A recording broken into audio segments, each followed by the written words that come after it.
Hello friends, I am Apriti. Welcome back to our channel plants space. आज हम बात करेंगे एक ऐसे प्लांट के बारे में जिसके पॉजिटिव और नेगेटिव दोनों इफेक्ट हैं। और ये जो प्लांट है ये अपने आसपास आपने कभी ना कभी ज़रूर देखा होगा।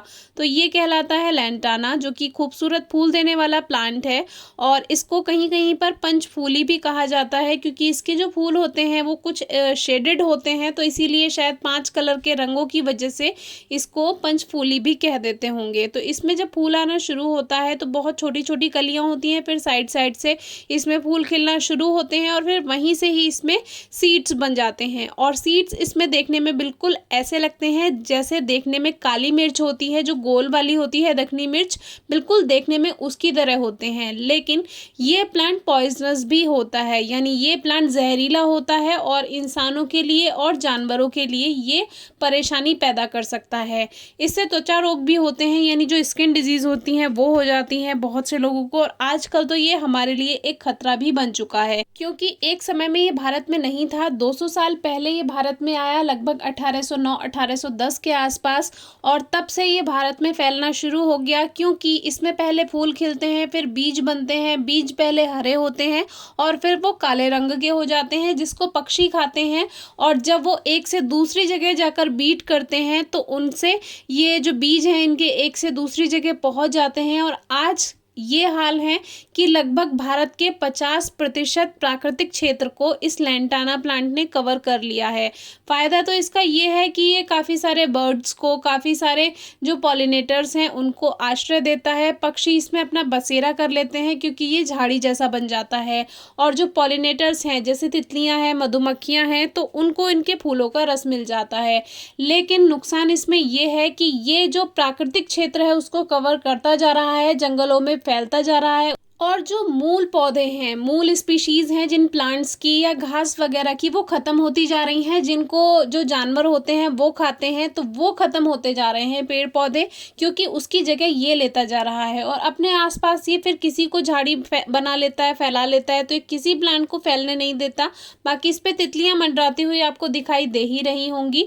ये कुछ तितलियों का होस्ट प्लांट भी होता है।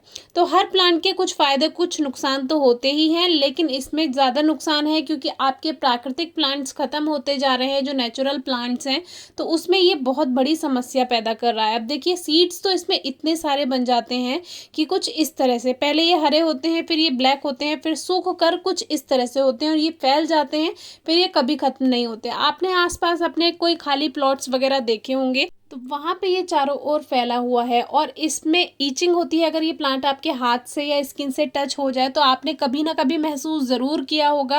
और अस्थमा वगैरह के लिए भी ये परेशानी क्रिएट करता है। तो एक तरह से फ़ायदा भी है, नुकसान भी है। और इसको, इसकी जो ड्वार्फ वैरायटी भी मिलती है, मैंने नर्सरी में देखे हैं इसके छोटे प्लांट्स। ये देसी वैरायटी होती है जो घास की तरह अपने आप फैल जाती है। बाकी इसके ड्वार्फ प्लांट्स भी मैंने देखे हैं, जो कि सबसे शुरू में जब ये भारत में लाया गया तो ये सजावट के पौधे के तौर पे लाया गया था कि इसमें सुंदर फूल आते हैं, तो एक तरह से काफ़ी अच्छी श्रब ये बन जाती है, खूबसूरत फूलों से भरी हुई। यहाँ पे तो ये फिर भी इतने ज़्यादा नहीं है। एक जगह लगा हुआ है पूरा पिंक एंड येलो वाला शेड वाला, इसमें फ्लावर काफ़ी जगह पे मैंने लगे हुए देखे हैं, पूरा फ्लावर बुके जैसा लगता है। और इसी खूबसूरती के कारण ये 200 साल पहले लाया गया सजावट के पौधे के तौर पर। लेकिन फिर इसने बगीचे से निकलकर अपने हाथ पैर ज़्यादा ही फैला दिए और फिर ये पूरे देश में धीरे धीरे धीरे धीरे फैलता चला गया। बिल्कुल ऐसे ही थी एक पार्थेनियम ग्रास, जो कि हमारे आसपास तो अब खत्म हो गई है, लेकिन वो भी भारत देश में कई जगह फैली हुई है। और हमारे लिए एक नुकसान की बात है, क्योंकि उसने भी बहुत से जो मूल प्लांट्स थे, नेटिव प्लांट्स थे, उनको ख़त्म कर दिया। जो ग्रास थी, नेटिव ग्रास, उनको ख़त्म कर दिया और वो सारे में फैल गई। और हमारे स्वास्थ्य के लिए भी वो हानिकारक है। उससे त्वचा संबंधी और रेस्पिरेटरी संबंधी, यानी सांस लेने वाले जितने भी परेशानियां हैं वो होती हैं। एस्थमेटिक अटैक उससे आता है, तो वो काफ़ी परेशानी क्रिएट करता है। उसके बारे में कभी और चर्चा करेंगे। तो आज की वीडियो कैसी लगी बताइएगा। Thank you.